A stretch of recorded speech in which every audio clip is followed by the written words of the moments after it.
Okay, so maybe we can get started. Hello, everyone, and thank you for joining us this late afternoon. On behalf of the MIT Schwarzman College of Computing, I would like to welcome you to this event, which is part of the SERC Workshop Series. Now, dealing with SERC, social and ethical responsibilities of computing, is a core mission of the College of Computing here at MIT.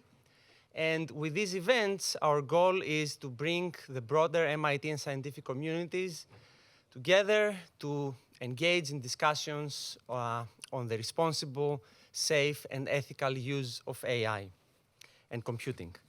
Now, with that in mind, we are delighted to have with us today an industry and thought leader in this area, Eric Horvitz. And among the very long list of things that Eric does, he serves as Chief Scientific Officer at Microsoft and at the President's Council of Advisors on Science and Technology. Eric is also a distinguished scientist. He has been at the helm of the research enterprise at Microsoft for a few years now. He has served as director of Microsoft Research Labs. Eric also leads efforts on the responsible use of AI, not just within Microsoft through the Ether Committee, but also industry-wide through his involvement with various organizations, including Partnership on AI. We're also very fortunate to have with us today the inaugural Dean of MIT Schwarzman College of Computing, Dan Huttenlocher. Dan is going to moderate and engage in today's fireside chat with Eric. Now, before I pass on the baton to Dan, I want to extend a very big thank you to Corey Harris for helping organizing this event, and Terry and Eric and everyone else who helped. Couple of logistics. We're going to have the fireside chat followed by a Q&A. Please use the QR code, and we're a little bit trying to fix the transitions here. But if you follow this QR code, you should be able to submit your questions throughout, and then Dan is going to moderate. And second, after the event, we're going to have a reception at Stata Center across the street. So please join us for that as well. Okay, so without further delay, please join me in welcoming Eric Horvitz and Dan Huttenlocher. Thank you. Eric, it's great to have you here. I should say that some of the questions that I have here are also audience questions because many of you submitted questions online, and Eric and I were sort of going through some of those questions beforehand, and we decided that we might start calling on people in the audience also. So we might run this a little bit like a MBA class where where everybody participates in the answers and not just the questions. But Eric has tremendous experience in leadership, as Nico said. But really beyond that, he's one of the few people I think of who has combined his own deep fundamental research in this area, his research leadership, leading research organizations, his leadership of one of the great American companies, Microsoft, and his incredible government service. And in fact, Maria Zuber is on PCAST with him. And, Maria keeps me on my toes. Yeah, and but she also says, I can't believe how much work he does on PCAST. She says it wouldn't be anything without you, Eric. So, so let me start with a couple high-level things, and we'll go on, and feel free to turn questions back at the rest of us. But in what ways do you think AI, and particularly this sort of machine learning instantiation of AI, since you and I have both been at this game long enough to remember various other iterations of AI, is likely to change our society? And in particular, what are impacts you think that are not appreciated enough right now, or that might be being overlooked? And what should we be excited about, and what should we be worried about in those things that might be being overlooked? Well, what a big question. So I think we're in truly a remarkable time. I think we all know that deep down. One of my reflections is that 500 years from now, people we'll look back, and the next 25 years from now will be a recognized period of time that will probably have a name because of the transformation that will be coming from computation, in particular technologies that read on reflections, actions, inventions that have been monopolized to date by human cognition. As machines start playing a significant role collaboratively and autonomously. What does it all mean? What will the history books show when you open up that chapter and look at what happened? First, I can guarantee to this audience that there will be surprises we can't predict. And that, to me, is mostly positively exciting. Of course, we have to be concerned about rough edges. I think some of the surprises will come in areas we now recognize as being likely areas for big impact, like in the biological sciences, in healthcare, medicine, material science. The shape of skylines changing because of how we do design, architecture, materials. Looking at it, how New York City skyline or Boston will change over 35 years, 40 years.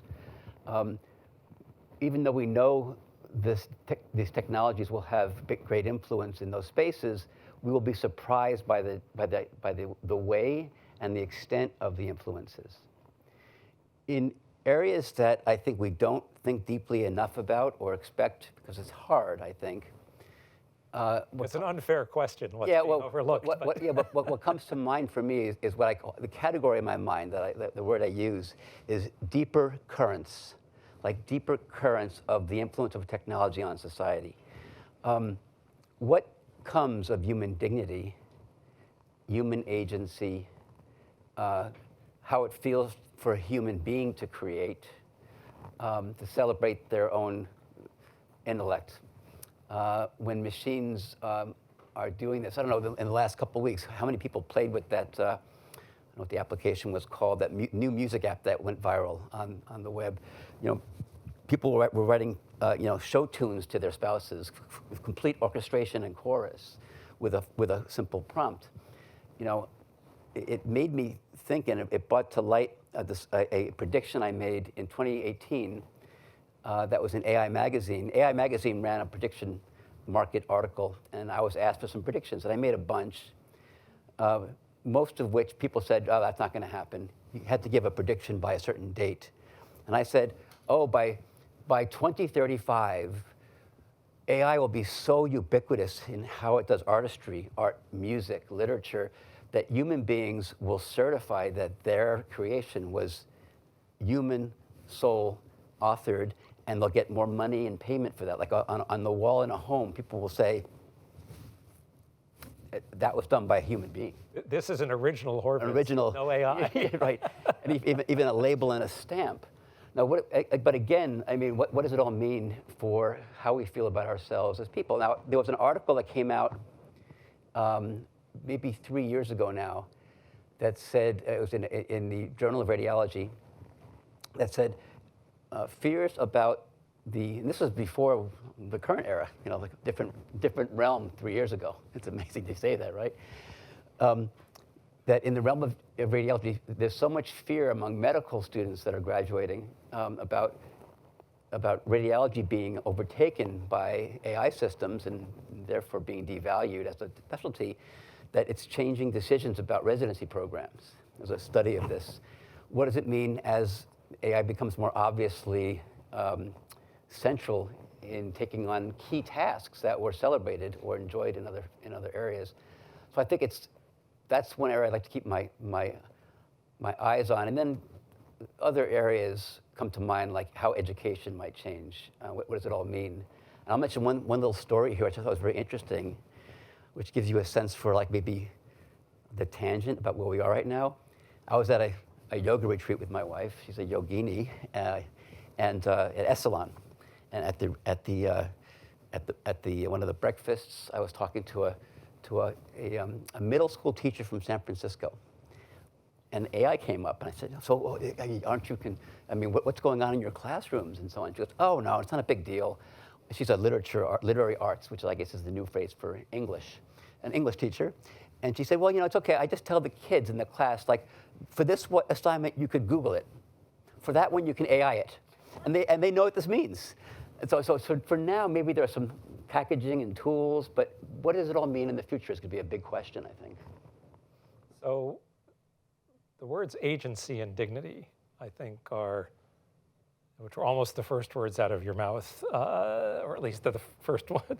They were early. I'd love to just dig in a little further there, because I think,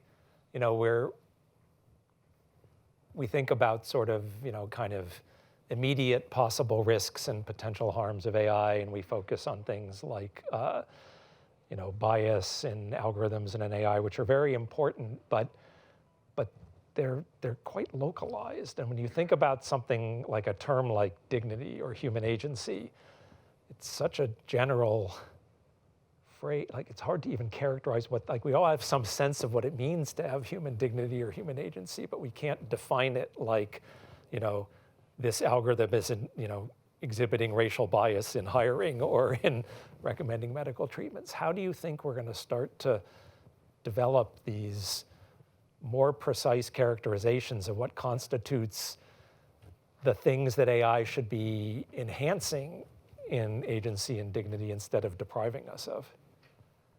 Let me get to that in my next couple of sentences, but let me first say, given your use of those terms just now,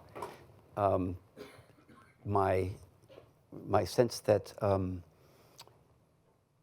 we have to really think deeply about how important it is to people today, because we don't really understand what it's like to not be at the top of the pyramid when it comes to intellect.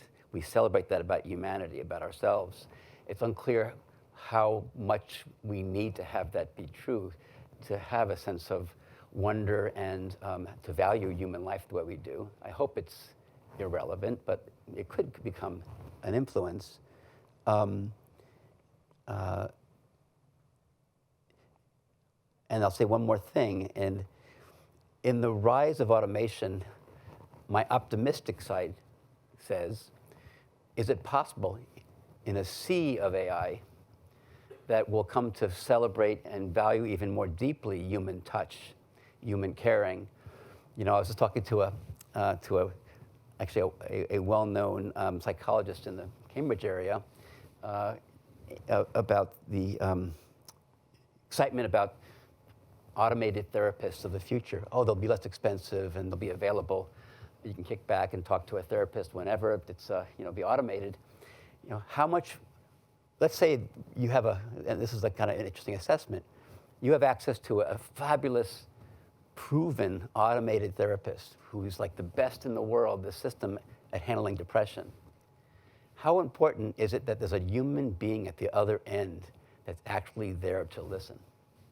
That's the question to ask ourselves right now. It goes beyond efficacy. The fact that there's a human being there. That will never go away, I think. Back to your question now. Agency. A few years ago, actually 1999, I wrote a paper some of you may be familiar with. It's one of my higher cited papers on mixed initiative interaction. And we had principles for how a human being works with an AI system. And they're all very balanced about when the AI should take an action and when the human should take an action, given competencies and given the pace and the flow of the conversation, where it's conversation around a problem-solving task and steps, not language, but a problem-solving session. And it was all very balanced back then. It made a lot of sense. I just wrote a paper with Abby Sellen, who's director of our Cambridge lab, that's all about celebrating the primacy of human agency in our interaction model. And some of the reviewers, I wouldn't say complain, but they said, well, why are you changing the tune from this equal mixed initiative, human machine, depending on who can do what better and so on? And we sort of changed, we refined, it will be in CACM this summer, this piece. We refined the article to call out that with the ubiquity of AI and the role that it's playing, we need to start thinking deeply about a decision and a value assertion that humans are basically on top. They're making the decisions. they do the guiding. Today, I see David Sontag here, one of his fabulous students. We just did a PhD thesis. I'm here primarily for a PhD committee today, and celebrating Hussein's passing, and he did a fabulous job. But we talked in one of the sessions after the defense, about clarifying the different areas of study. There's AI-assisted human decision-making and human-assisted AI decision-making, and there's very different perspective you can have on those two things. They both would probably work well, and you might even say in certain designs, for fail-safe and so on, maybe the human gives an input to an automated AI system, and that's the best thing to do. But I think more generally, the design principle, for the first time in my life, I started thinking about we needed to sort of think about the principal agent, and I'm using that phrase in a decision analytic way, the principal agent of decisions should be humans. It should be the humans that are accountable, some human. If people are worried about lethal autonomous weapons, there's no such thing as not having a human accountable for every single thing those weapons do. So that human who pushes that button and guides those weapons better know that he or she is accountable and better understand how that weapon works, for example. Super. It actually reminds me, I'm completely not following my script here because it keeps reminds me of something we were just talking about right before this, and then I'm going to go back because there were some interesting things on the script. But just before, when we were talking about whether sort of metrics for evaluating performance and looking at whether on a given task, an AI system or a human and an AI system together, what their relative performance are. And that we're sort of in this state at the moment where, because in general machine learning is optimizing for the AI alone, it's not surprising the AI alone usually does the best.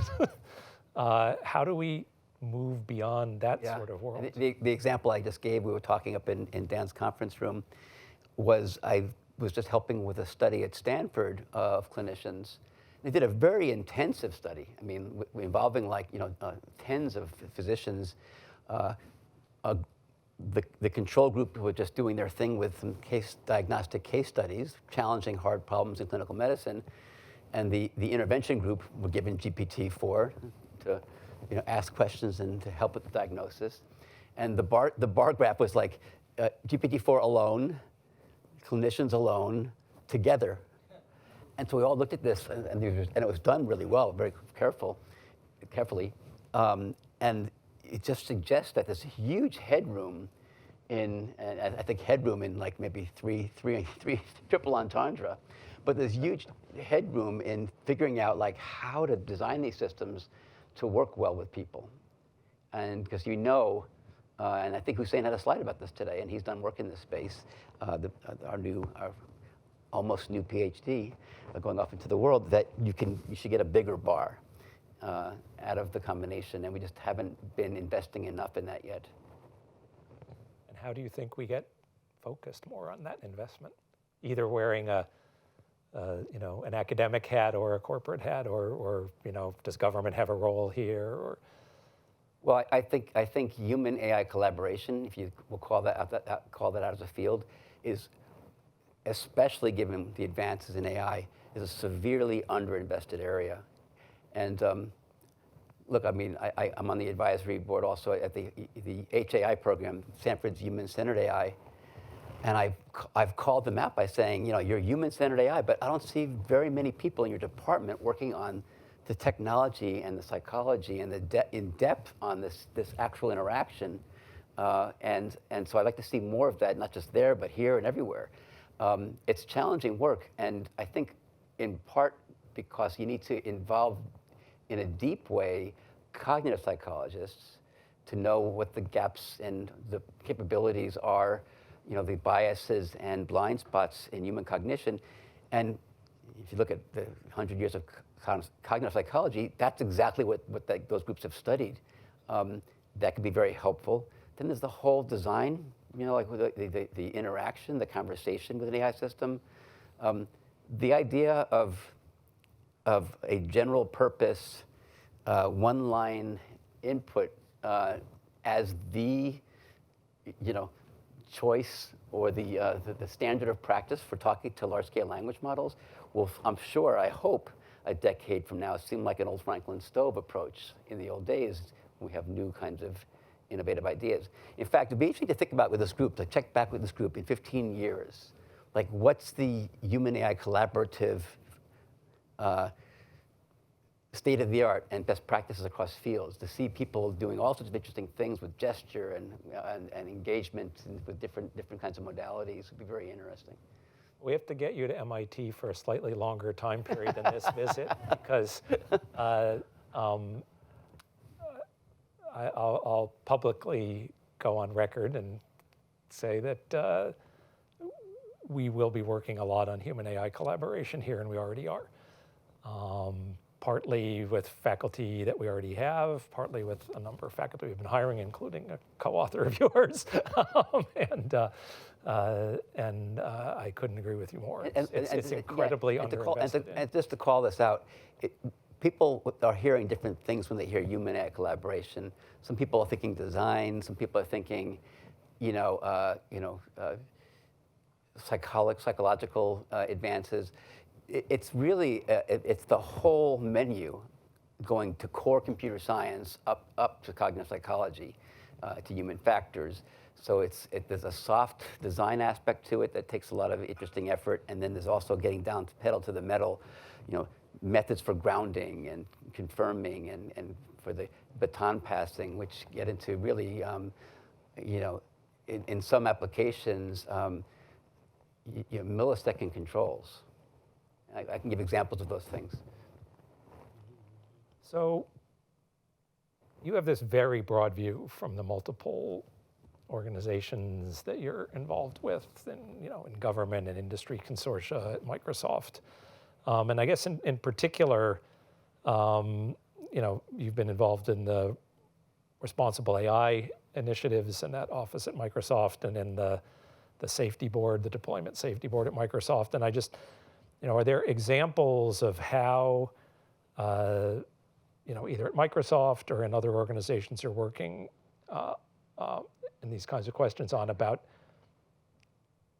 how you frame these considerations, and maybe trying to tie broader safety considerations? Because I know when you look at safety, it's not like just turn it off. It's how do we balance so how do you frame these things? And then maybe a specific case or two. So there's kind of the broader framing and the specificity.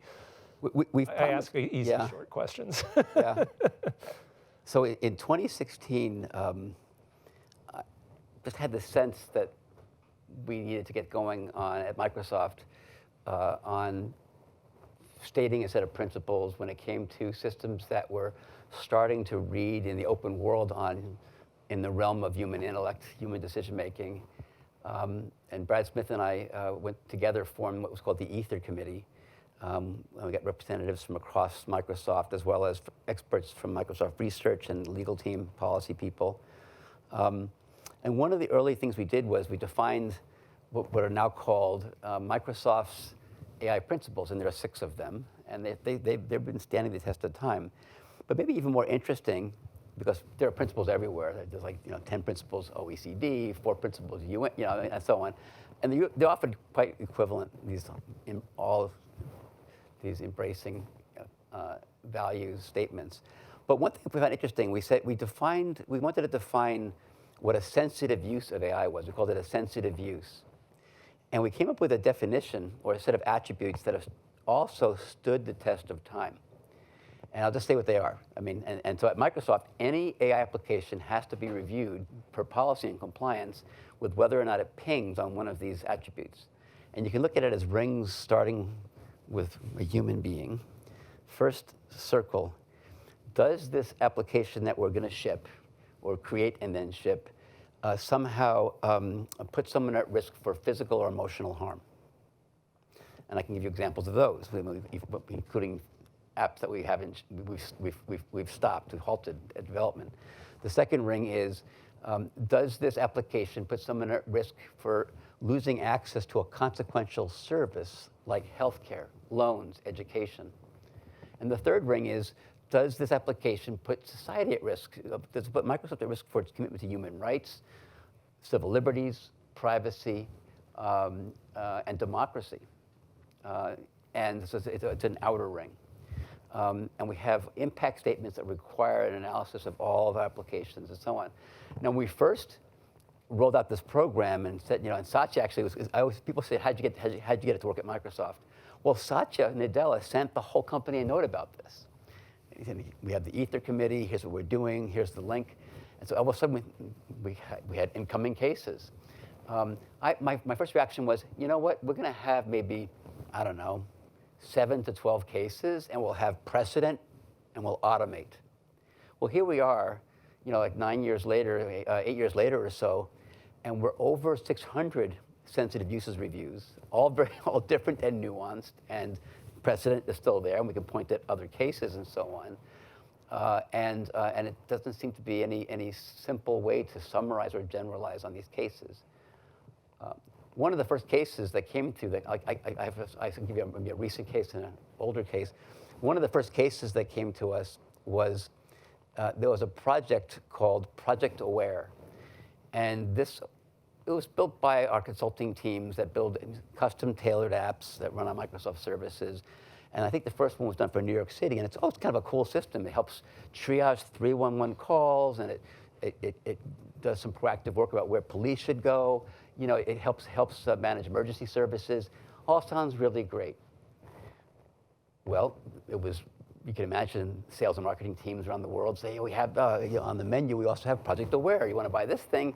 And I just won't mention a government, but a military government in the Middle East said, we'll take that. And it came through sensitive uses.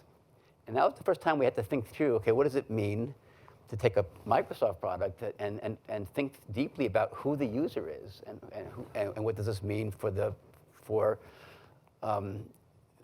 first, second, and third loops of that sensitive uses definition. And that went back and forth, and in the end, we ended up defining our policies when it comes to who gets access to these technologies, AI technologies in particular. And so we told the disappointed salesperson who had a huge contract on his hands, no. They came back and they said, well, how about for this museum of antiquities? Just for the museum. And so we got together again and thought about, well, what does this mean, a museum? Can we keep the object code in just one place? Can we?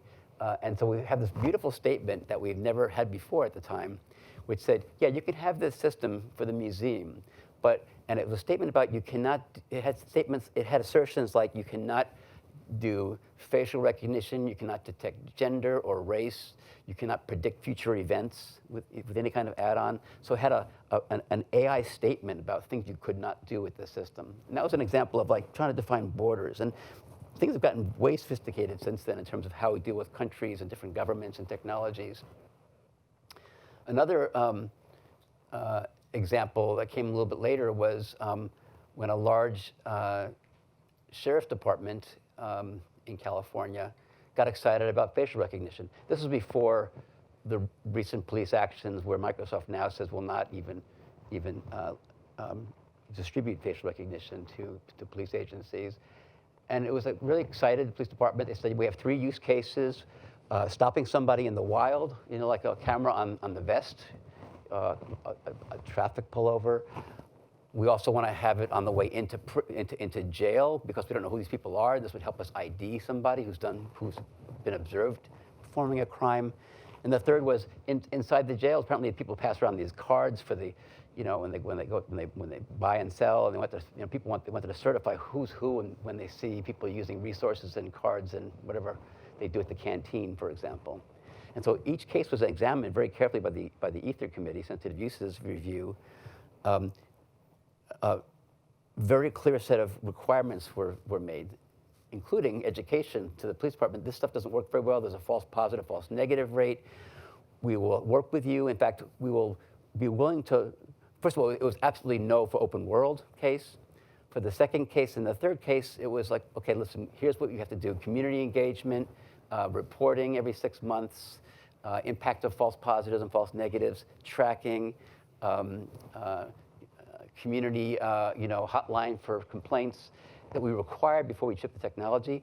And the police department is very interesting. The sheriff's department said, we've reviewed the technology, we look at what you're saying and what you've asked us to do, and we've decided this technology is not for us. It's not ready to be used. Just by educating them by the process we went through as an example. It's,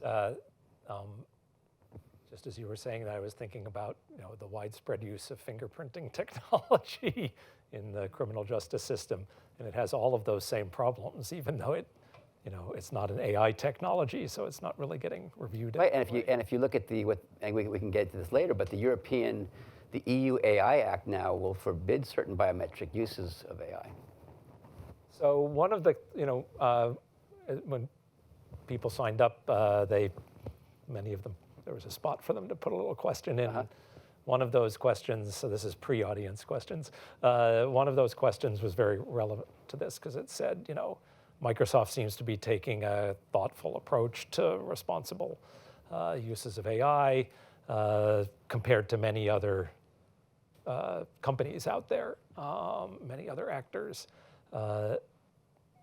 How do we go about trying to more broadly socialize these kinds of approaches? Is it something that you're seeing being able to happen just with sort of industry consortia and collaborations and industry groups? Is it a place for governments to be getting involved? How do you think about how we take best practices and yours or others and really make sure that they're getting as broadly applied as they can?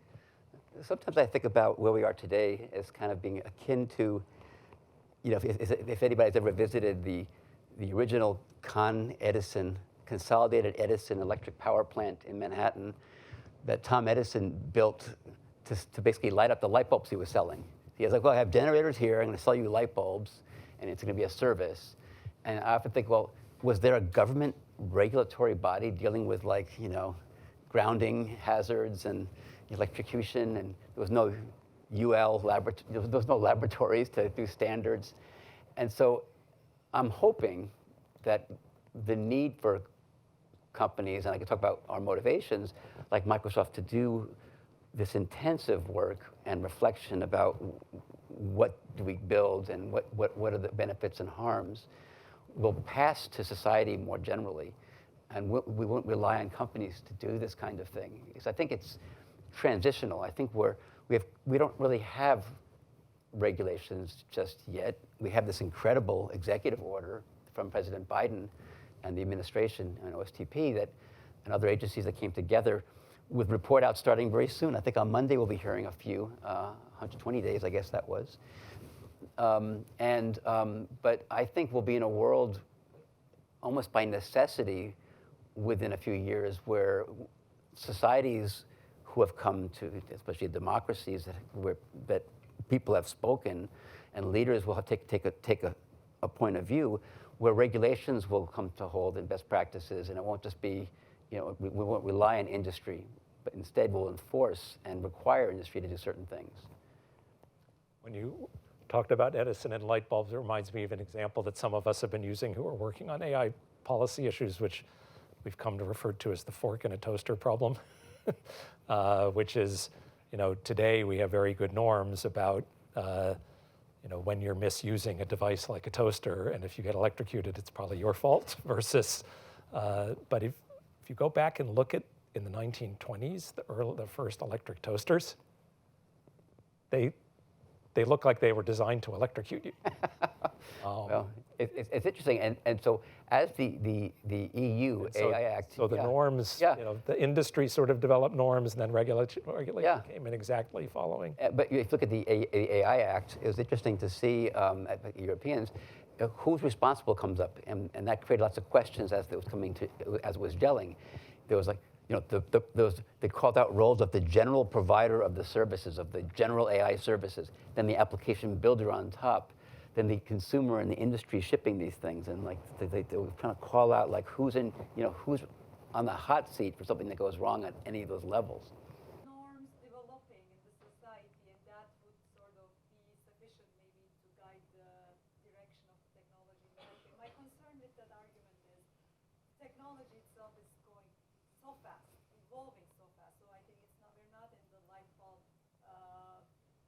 I agree. Of technology, so I'm worried that the norms will not properly catch up. So I think going back to Dan's question, what other mechanisms or what other instruments need to be used so that overall the landscape actually can be guided in the direction it's talking about. So this is why People hear Asu, or should I try to? Yeah. Okay. Good. Yeah, no, so just to react, this is one reason I feel particularly passionate about the responsibility of people in this room, technologists, academics, people who know the technology, industrialists, who have their fingers in the technology, who get a sense for where things are going, for their role both to think through solutions technically, socio-technically, and even policy, and communicate them out to others. And this is why I've been excited about Microsoft's policy teams in DC, for example, that have really weighed in with congressional staffers and other agencies. In Washington State, when it came to facial recognition, we didn't want to compete to the bottom with our competitors. We wanted to sort of raise the bar.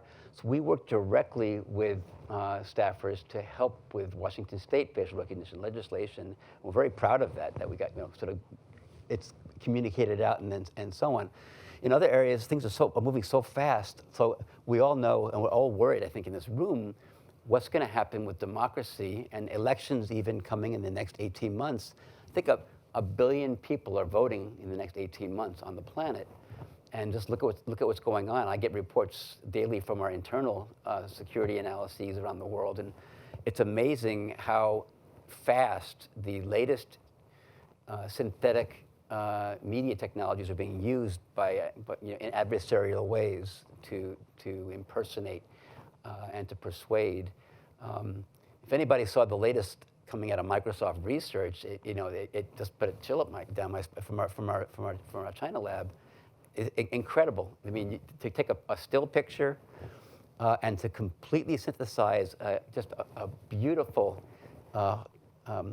rendition of a fluid conversation, a person talking where the voice is synthetic, the face is synthetic, and even the content is synthetic, means we have to do something. So folks have taken dramatic efforts. Our team sat together and said, we're creating something called media provenance. And we're going to use cryptography and show how that works with manifests. We're going to go to the BBC and talk to them and get them started this thing called Project Origin with the New York Times. We helped to co-found C2PA, the Coalition for Content, Provenance, and Authenticity. And then thinking through, well, what are the socio-technical issues with having this stamp of authenticity? Will people trust it? Will they distrust it? And understanding all that comes along with it. So these are initiatives going on by people who just happen to be in the know and see what's coming down the pike. I mean, let's say synthetic media, deep fakes. I saw my first demo at Stanford in 2016. It was a CVPR paper. People were really proud. They said, watch, I can make Donald Trump, he was just a candidate back then, make his mouth move in certain ways and make him say things, and the same with Obama at the time. And it was fun, and it was a demo, and it got into CVPR. Great, it was a science fair project. I gave a South by Southwest talk, and I showed this, and I said, remember this moment as 2017 as South by Southwest. Here we are today. It's common parlance, a deep fake, and they're persuasive, and it's a problem. We need to get ahead of it somehow. And by the way, staffers in Congress are talking about legislation now, not just requiring certain kinds of stamps of authenticity, cryptographically signed, but making it a penalty to remove them, a penalizable offense. So we probably need all of that while respecting civil liberties. An interesting balance. I wanted to come back to this point you were making about sort of the different levels of responsibility, kind of, a foundational model provider, application provider, et cetera. I was positively surprised when pretty much all of the large providers of LLMs decided that they needed to indemnify their paying customers against copyright infringement, both claims and judgments. Positively surprised in the sense that just, when we think about the software industry and its history, it tends to be caveat emptor, right?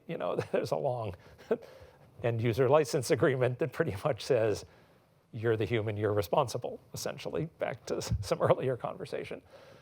So it was, I think different. Do you think, as we start to think about sort of responsibilities of layers, because that's essentially a layered AI thing, right? I mean, it's like there's a provider, but the end user is going to use that work product in some way, and they don't really know the provenance. And so if you didn't take responsibility, you probably wouldn't have any customers. It's clear the dynamics are different in some of those things than conventional software. How do you think about how those things might pan out over time? It's interesting, Dan. I have a general response to your general question, but also on the specific case.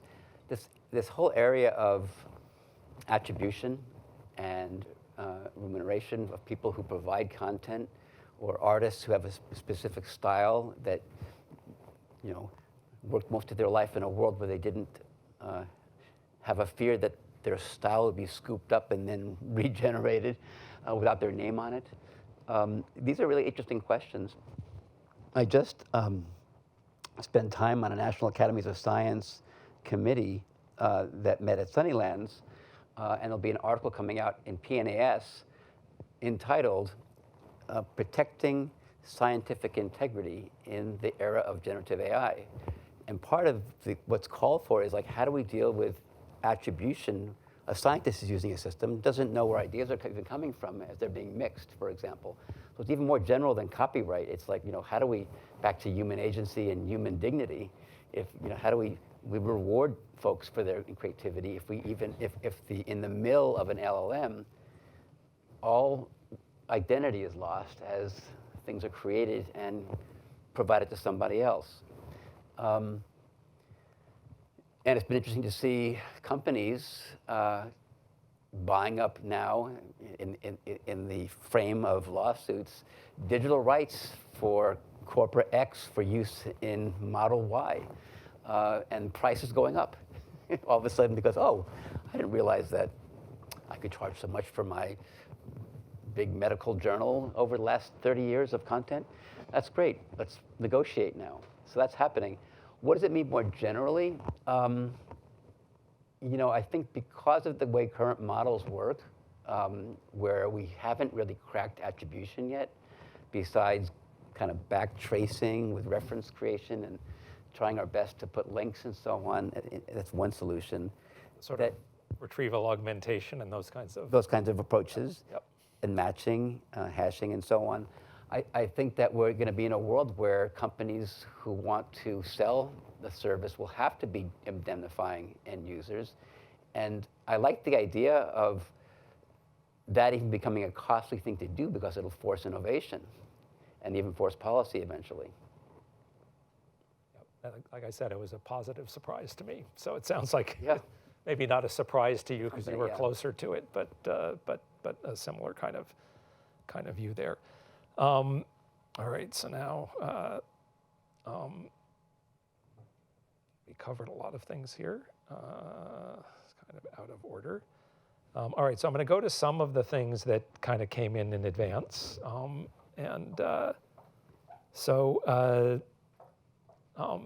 As the Chief Scientific Officer at Microsoft, how do you find a balance between sort of constant improvement of the industry sort of rushing forward at a rapid pace? You have a lot of competitors out there, or co-opetitions with, you have both competitions and co-opetitions.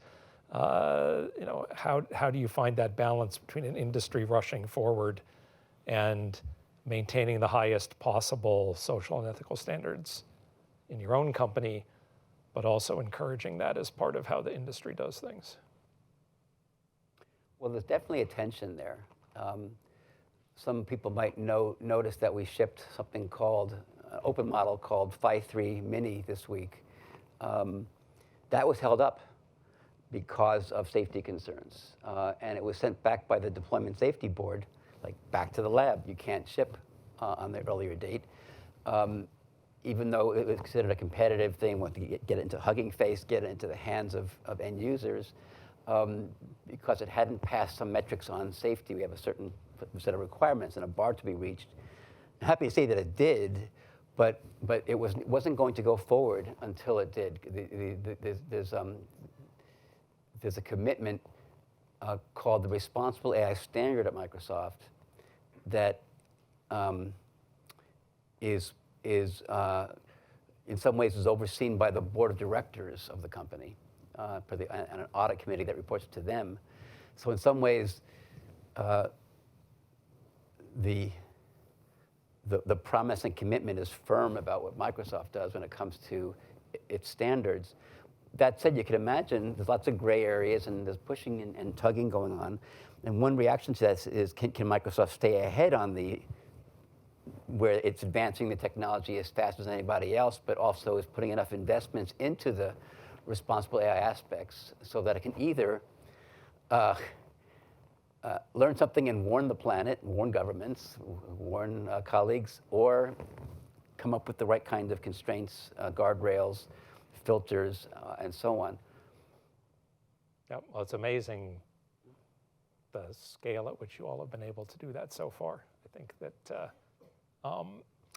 so there are a number of questions that came in beforehand, and then I'll start going to some of the ones that are coming in now.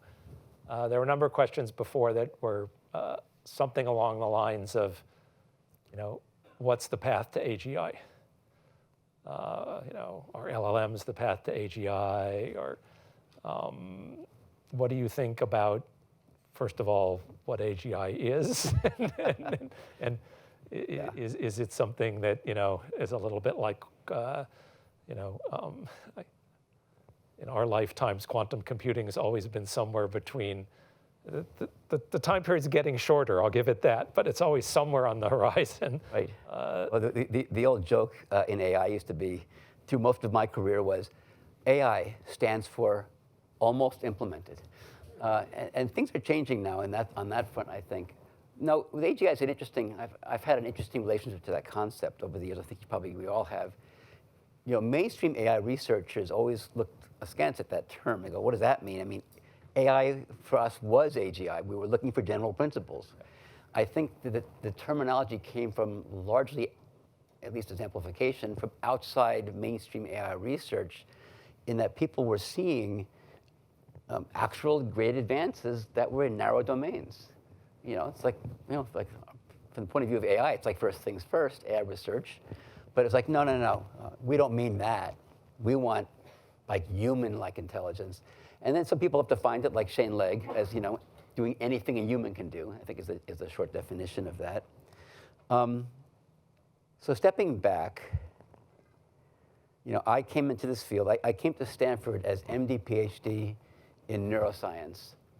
And because my primary motivation has been like, what the heck is going on with neurons and vertebrate brains? I said, I'm just blown away.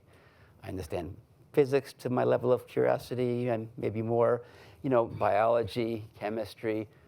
But when I went I spent 2 years in an undergrad as a biophysics lab, as my major was biophysics, playing with sticking rat neurons with little electrodes as an undergrad.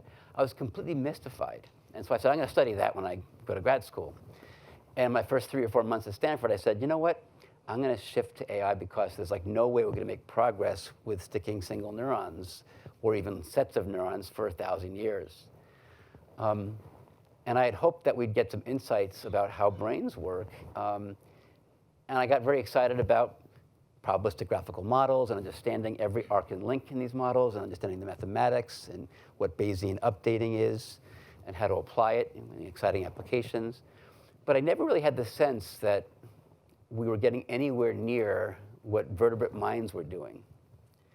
And I have to say, and I might be completely off here, but my conjecture is whether it's close or not to what biology has discovered with human nervous systems, the magic we're seeing and we still can't explain, and we have the most seasoned AI researchers completely stunned by what these large-scale language models are doing, is something there will read on human intellect and how vertebrate brains work.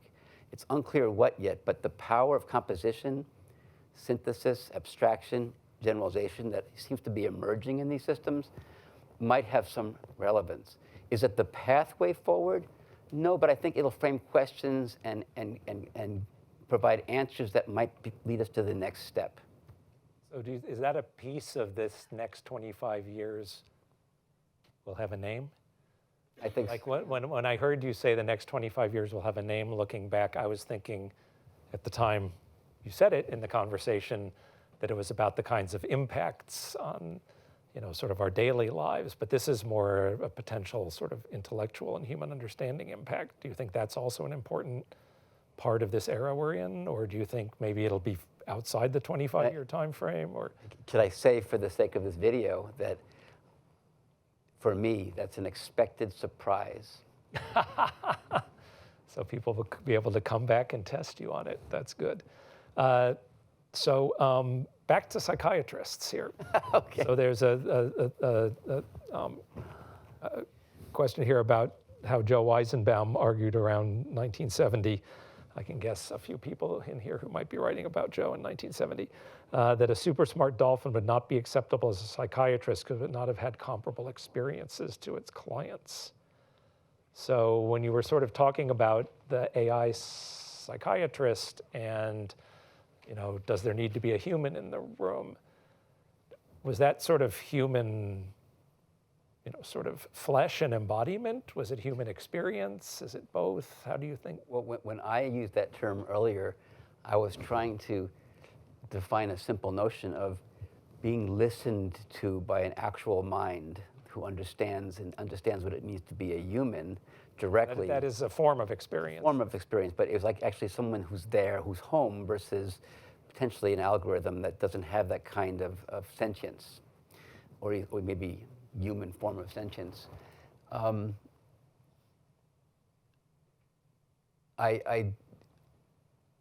am amazed at, and I know this is controversial right now among people studying this, but I've done a bunch myself with a team. I think the theory of mind capabilities of even the current large-scale language models are just mind-blowing. The ability of these systems to have a good sense for what people are thinking about others, at least how they express it in language. The ability, for example, and this was an example I actually created for my colleagues at OSTP. Say, well, give me an example of how these, back when it was kind of a newish thing, GPT-4, and I created an ophthalmology case, an actual, sort of anonymized case. But at the end I said, what are the patient's questions now that she received this diagnosis? And the system is brilliant at writing down the questions that a patient would ask. So in some ways, when it comes to psychology, don't ask me how, but through sifting through and learning from corpora of fiction and nonfiction, large-scale the idea of the systems are actually learning a remarkable amount, it seems, of psychology, even without being embodied in a relationship with a human and so on. They just seem to be, that's the kind of thing that we write a lot about, I think. So yeah, I was really assessing how it felt. I'm puzzling over that one. Yeah, but I just meant seriously wanting to talk to a human for the humanness, not the competency. I tried to remove that from that assessment. Yeah. So one, in this AI era, are we going to lose human skills? Are we going to become less effective than we are today? How do we raise the human capacity in addition to the capacity of these systems, or at least not diminish the human capacity? Yeah. So you talked about agency and dignity. For those of us who sit in rooms like this, maybe part of our agency and dignity is also our intellectual capacity, but that's probably not universally true. How do we make sure that, in addition to agency and dignity, we continue to drive the human intellect? I think it's a really good question. I mean, I'd like to, it's that kind of question. I'd like to take credit for it, but it was here. From the audience. Yeah, no, I think it's a really good question. I think many of the questions you've asked today, I would feel more comfortable sitting in a multi-party stakeholder setting because it's not really my answers. I have my intuitions, but your answers have been remarkably I informative. yeah, but I've learned from colleagues from different disciplines, and this is one reason we set up the partnership on AI, to hear from different people and learn from different perspectives. Microsoft recently made an arrangement with the AFL-CIO, where we agreed to like 3 different major steps to keep each other informed about influences of AI on jobs in the economy, to work together on skilling, and to stay in touch. And I think we need those kinds of links between people on the ground, people that represent professionals, blue collar, white collar, academics, to understand how things are how these technologies will influence people's daily lives and their professions and their jobs and their choice of jobs if they're younger. In the paper that I mentioned that Abby Selin and I wrote, it's on archive right now. It's called The Rise of the AI Copilot. We talk about copilots as covered in the human factors literature, plain copilots. And there's a lot that's been written about the loss of skills and the need to train and rigor that pilots must go through to not be dependent on their co-pilots or their autopilot in the plane, I mean. I think it's a great area for scholarship to understand loss of skills.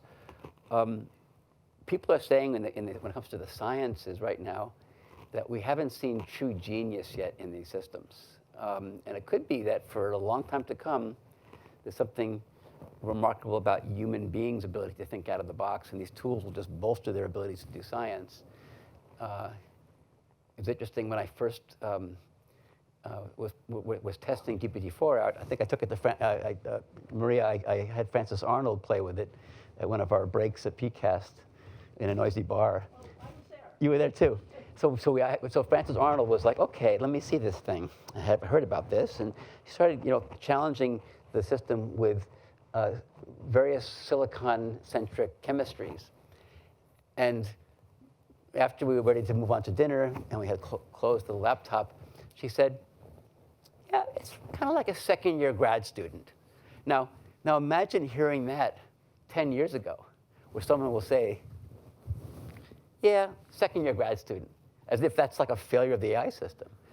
So here we are with a new bar, but still, it hasn't blown the minds of scientists yet. And Saul Perlmutter and I, as part of another PCAST project, we worked with a physicist at Princeton, looking at the origins of the universe and some questions about cycling versus Big Bang models, and there's different models coming into vogue now, or into awareness or review.